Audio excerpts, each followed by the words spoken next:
ओम शांति। 11 अगस्त 2023 बाबा के महावाक्य। मीठे बच्चे, अभी तुम कौड़ी से हीरे जैसा बने हो। ईश्वर की गोद माना ही हीरे जैसा बनना है। श्रीमत तुम्हें हीरे जैसा बना देती है। प्रश्न। सतयुग में किसी को तो ताऊसी तख्त, बादशाही और किसी को दास दासी या प्रजा पद मिलता है। इसका कारण क्या है? उत्तर। सतयुग में ताऊसी तख्त उन्हें मिलता जो संगम पर ज्ञान सागर की पढ़ाई को अच्छी रीति पढ़ते हैं और धारण करते हैं। ज्ञान रत्नों का दान कर बहुतों को आप समान बनाते हैं और जो गफलत करते, देह अभिमान में आकर हंगामे मचाते, उन्हें प्रजापद मिल जाता है। पढ़ाई पर ध्यान न देने वाले ही दास दासी बन जाते हैं। ओम शांति। कौड़ी से हीरे जैसा बनने वाले सिखिलदे पुरुषार्थी बच्चे यह जानते हैं कि माया का तूफान लगता है। बच्चे कौड़ी से हीरे जैसा बनने का पुरुषार्थ करते हैं, परंतु श्रीमत पर न चलने के कारण फिर से माया का तूफान लगने से ज्योत बुझ जाती है। इस पर भी गीत है। बच्चों को अब मालूम पड़ा है कि हम सो पूज्य देवी देवता थे। यह आत्मा सुनती है बेहद के मोस्ट बिलवड बाप द्वारा। उनकी यह महिमा गाई जाती है। वह ऊंच ते ऊंच भगवान है। सारी सृष्टि में उनको ही याद करते हैं, क्योंकि इस दुनिया में तो बरोबर दुख ही दुख है। ऐसा मत समझो कि सब मनुष्य बेसमझ हैं। समझते भी हैं कि प्राचीन भारत बहुत ऊंच था और सभी खंड अथवा धर्म थे, इसलिए भारत को प्राचीन कहते हैं। इतना समझते हैं, परंतु वह कैसे हुआ, कब हुआ, भारत फिर हीरे जैसा कब और कैसे बनेगा, यह नहीं जानते। अभी तुम बच्चे सम्मुख बैठे हो और जो परदेश अर्थात बाहर सेंटर पर रहते हैं, वह भी सुनते हैं। हीरे जैसा बनाने वाला बेहद का बाप कहते हैं, यह तुम्हारा अंतिम ईश्वरीय जन्म है। जबकि बाप बैठ हीरे जैसा बनाने लिए तुमको पढ़ाते हैं, तो ऐसे बाप का कितना न रिगार्ड रखना है। सत बाप, सत टीचर, सत गुरु का रिगार्ड रखा जाता है।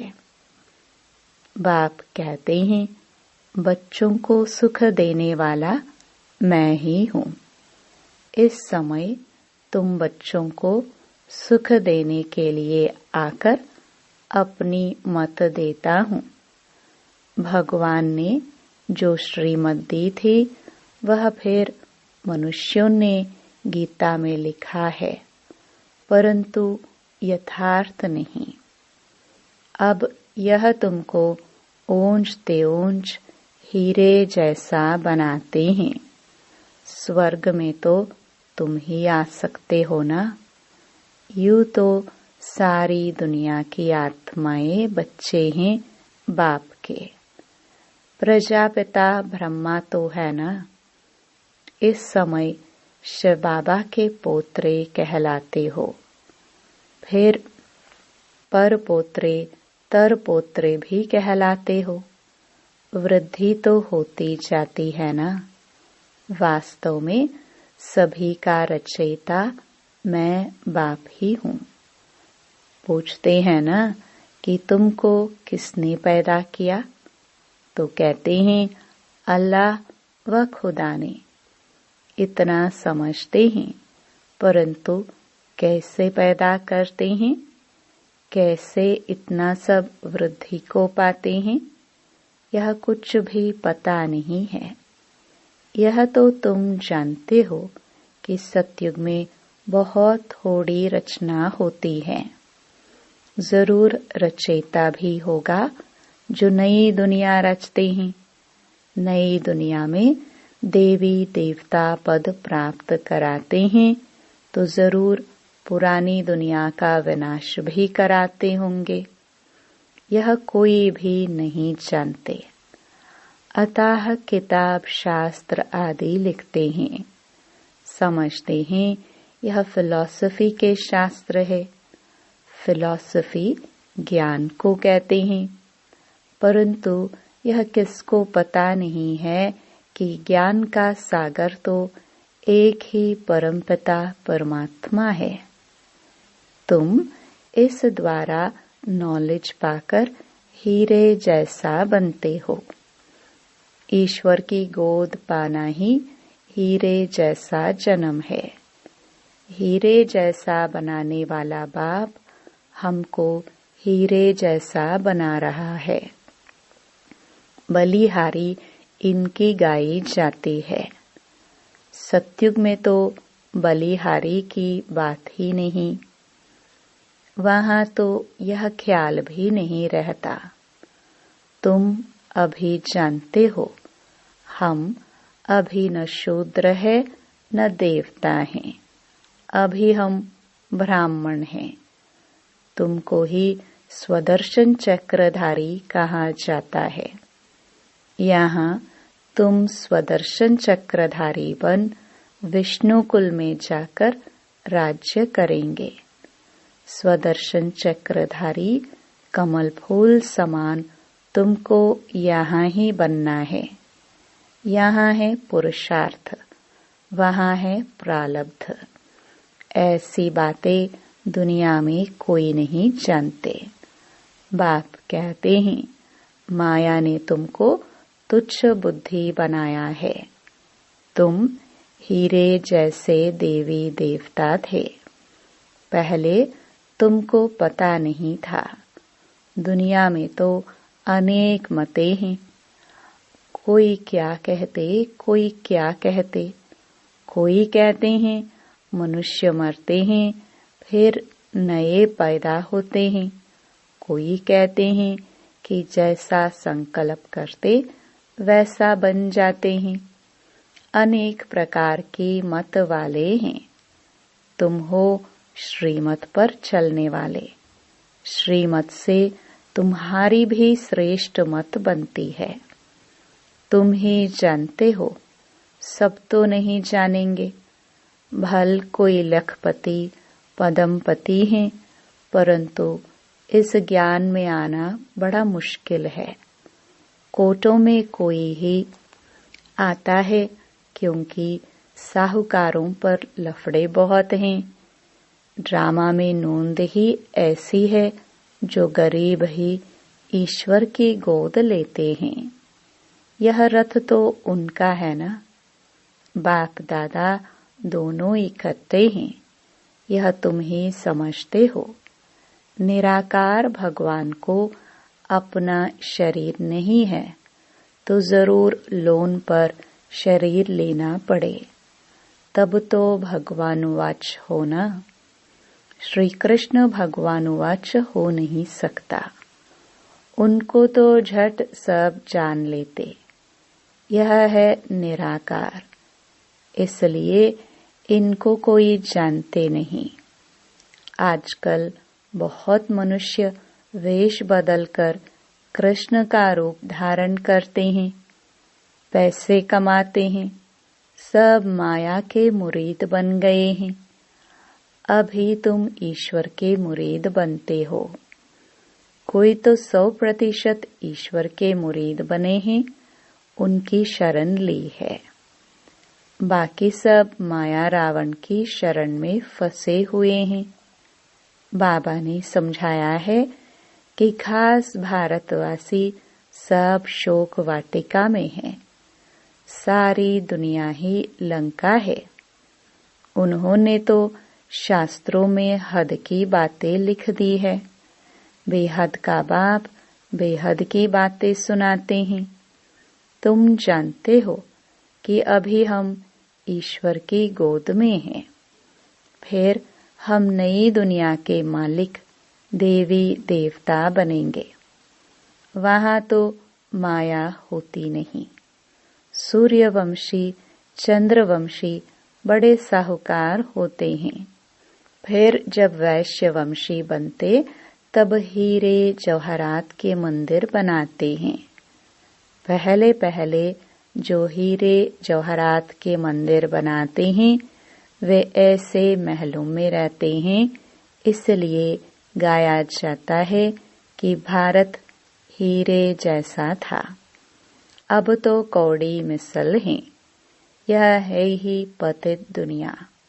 भारत ही सचखंड पावन था। भारत ही अभी पतित खंड है। भारत को अभी हम पावन नहीं कहेंगे। अभी हम पावन बन रहे हैं। वहां तो है ही संपूर्ण निर्विकारी दुनिया। कृष्ण की कितनी भारी महिमा है।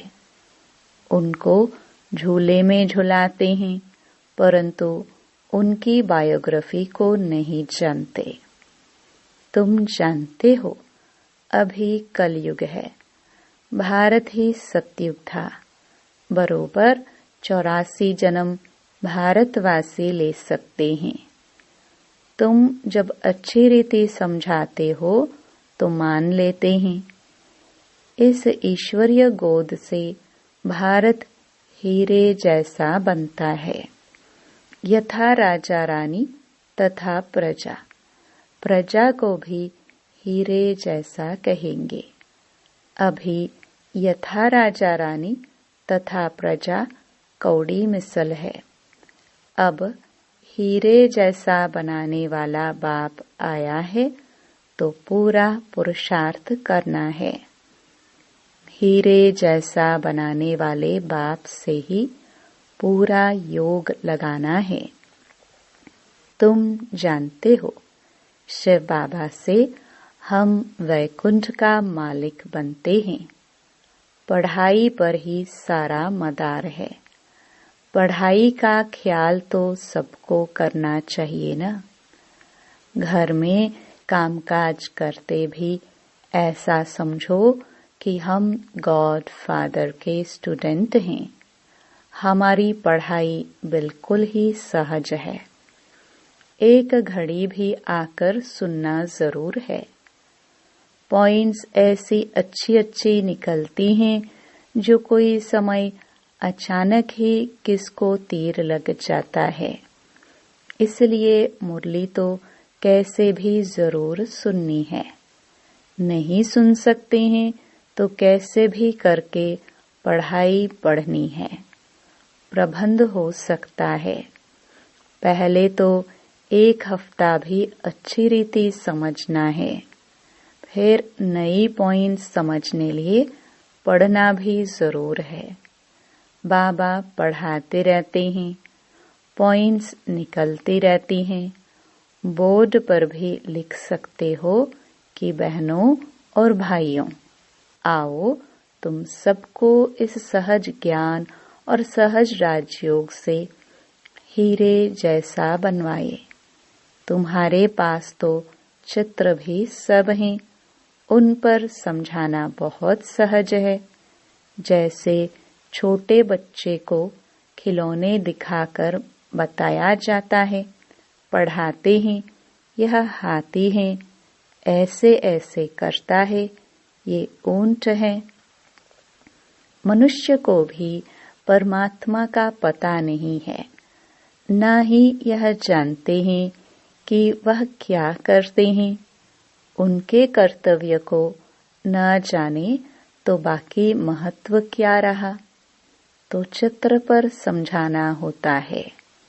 यह परमपिता परमात्मा शिव है। यह हीरे जैसा बनाने वाला है। इनसे वर्षा मिलता है ब्रह्मा द्वारा।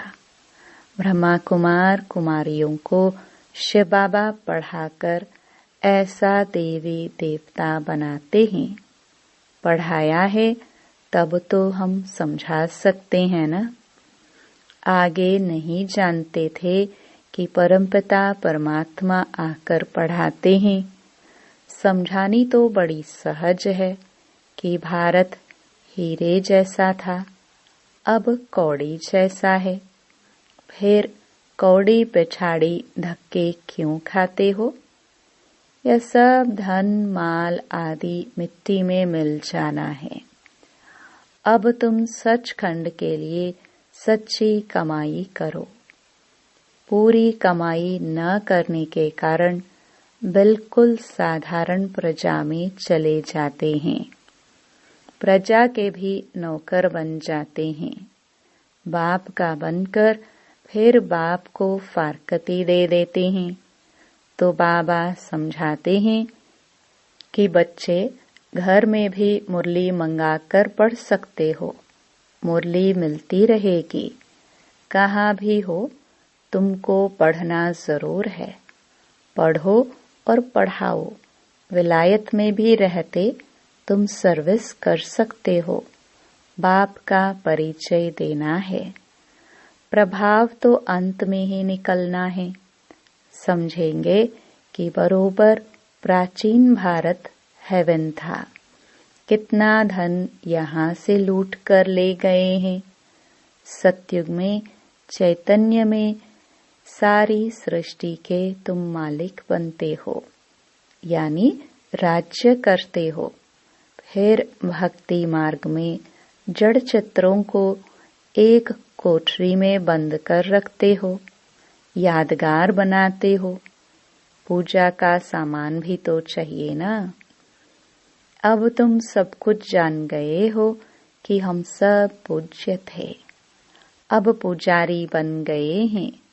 पूज्य से पुजारी बनने में हमको कितना समय लगता है। कैसे मंदिर बने। हमने ही तो मंदिर बनवाए हैं। हमने अपने जड़ चित्र बनाकर अपनी ही पूजा शुरू की। कितनी वंडरफुल बातें हैं। बाप समझाते हैं, बच्चे अब कोई गफलत न करो। देही अभिमानी बनने से ही तुम हीरे जैसे बनेंगे। देह अभिमान में नहीं आना है। देह अभिमान में आकर बड़े बड़े हंगामे मचाते हैं तो अपनी भी सत्यानाश और औरों की भी सत्यानाश करते हैं। एक ही ज्ञान सागर से कोई तो पढ़कर ताऊसी तख्त पर बैठते हैं और कोई दास दासी। देखो, लक्ष्मी नारायण स्वर्ग के बादशाह थे। कितनी उन्हों की महिमा पूजा होती है। मंदिर बनाते हैं। अब तुम जानते हो कि हम फिर से सूर्यवंशी लक्ष्मी नारायण बन रहे हैं। फिर सूर्यवंशी से चंद्रवंशी में आएंगे। राजाई लेना कितना ऊंच पद है। पुरुषार्थ ऐसा करना और कराना है। अगर कराना नहीं जानते तो गोया पुरुषार्थ करना ही नहीं सीखे हैं। आप समान नहीं बना सकते हो तो राजा रानी बन नहीं सकते। अविनाशी ज्ञान रत्नों का दान करना है। यह नशा बहुत थोड़ों को रहता है। देही अभिमानी हो रहने से खुशी का पारा चढ़ेगा। मम्मा बाबा को देखो कितने ख्यालात रहते हैं। बाप को तरस पड़ता है कि इस बच्ची को मार मिलती है तो कैसे बचाया जाए। एशलम देने में कितने हंगामे हैं। सर्वशक्तिमान शिव बाबा द्वारा भारत को हीरे जैसा बनने की लॉटरी मिलती है। यहाँ तुम सम्मुख सुनते हो, अच्छा लगता है। बाबा डोज चढ़ाते रहते हैं। बच्चों को कदम कदम श्रीमत पर चलना चाहिए। अच्छा, मीठे मीठे सिखिलदे बच्चों प्रति मात पिता बाप दादा का याद प्यार और गुड मॉर्निंग। रूहानी बाप की रूहानी बच्चों को नमस्ते। धारणा के लिए मुख्य सार। पहला, सुख देने वाले बाप टीचर सतगुरु का रिगार्ड जरूर रखना है। उनकी मत पर चलना ही उनका रिगार्ड है। दूसरा, घर का कामकाज करते स्वयं को गॉड फादर का स्टूडेंट समझना है। पढ़ाई पर पूरा ध्यान देना है। मुरली मिस नहीं करनी है। सचखंड के लिए सच्ची कमाई करनी है। वरदान। पास्ट, प्रेजेंट और फ्यूचर को जान मायाजीत बनने वाले मास्टर त्रिकालदर्शी भव। जो बच्चे तीनों कालों को जानते हैं वे कभी भी माया से हार नहीं खा सकते, क्योंकि वर्तमान क्या है और भविष्य में क्या होने वाला है, दोनों ही त्रिकालदर्शी आत्मा की बुद्धि में स्पष्ट रहता है। क्या हूँ और क्या बनने वाला हूँ, वर्तमान और भविष्य दोनों का उन्हें नशा रहता है। उसी नशे की खुशी में उड़ते रहते हैं। इसलिए उनके पांव धरनी से ऊंच होते हैं। वह देह, देह के संबंध, देह के पुराने पदार्थों की आकर्षण में नहीं आते। स्लोगन। जिनके पास सरलता का गुण है उनके लिए संगठन में चलना बहुत सहज है। ओम शांति।